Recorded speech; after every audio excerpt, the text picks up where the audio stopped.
Greg Miller. Greg apologizes, but he didn't get around to preparing a speech for tonight. While he has a few speeches dancing around his head, but they have not been polished to the point that he would feel comfortable delivering them tonight.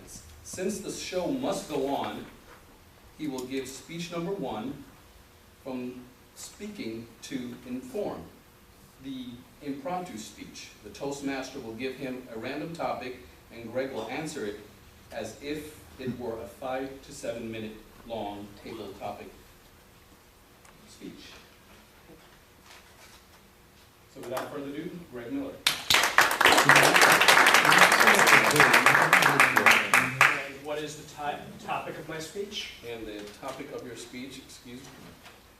You have to give me a speech. Oh, I'm sorry, I was just reading. The topic of well, you do the quiz master. What do I need to speak about for 5 to 7 minutes? 5 to 7 minutes, you can speak about the Gator Nation.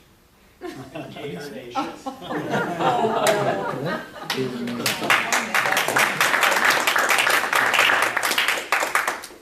Deep, dark, and dank is the Everglades wilderness. In it is a big, tough species of animal called the American alligator, which is approximately twice the size of the other species of alligator in the world, the Chinese alligator.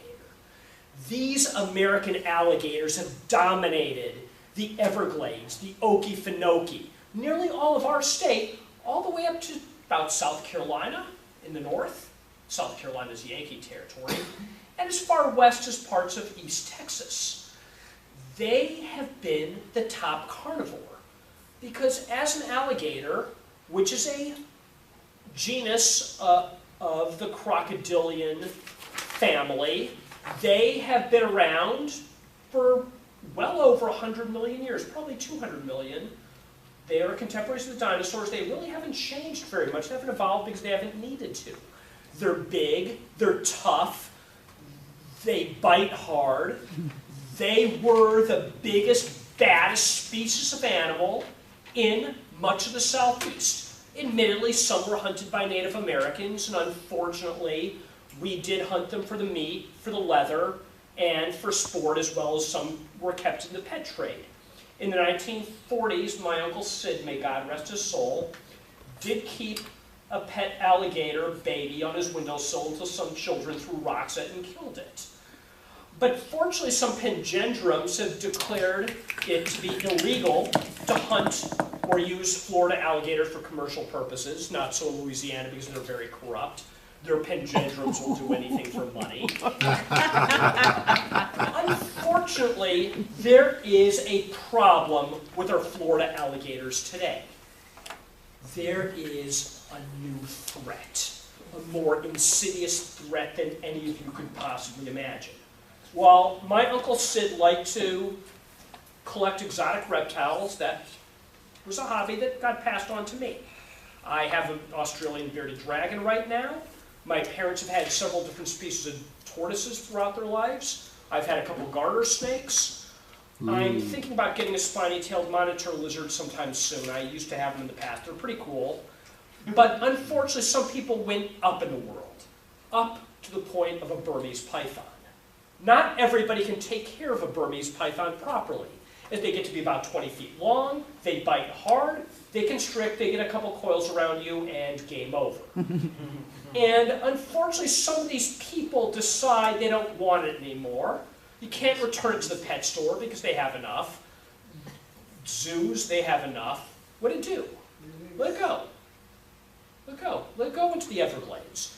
As they breed like rabbits, actually they breed more prolifically than rabbits do, they get really big and they are eating everything in sight. Unfortunately, Burmese pythons are on their way to become the top species of predator in the Florida Everglades, overshadowing the poor alligator. And that is a problem because this is an invasive species moving in on our Florida gators. What to do about it? Some alligators do get revenge. Now, let me clue you in on a secret of professors. During our office hours, we don't like it when students come in, so we can surf the internet and sometimes on YouTube. Some of my colleagues might watch Roddy Piper's best speeches ever, or maybe his famous dog collar match in Starrcade '83 against Greg the Hammer Valentine. But when one watches too much professional wrestling, I don't quite know what that means. You go on to other things like, let's watch animals be really violent with each other.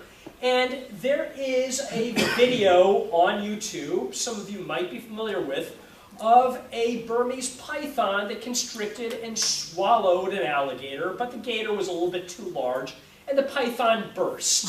Hence, one less python. And although I do not advocate the killing of animals for any reason other than food and self-defense, I understand that we now have Burmese python roundups so we could clear the Everglades of that species, and hopefully the indigenous species of animals will propagate and repopulate the Everglades. And once they repopulate, the gators will be back. Gators were actually driven to the brink of extinction in the mid-20th century due to the reasons I previously mentioned. They bred very well, they came back, and hopefully once those evil Burmese pythons get driven out of the gators, or Everglades, and back to Burma, I mean Myanmar, where they belong, or in the aquarium of someone who's very responsible, then the Gator Nation will return.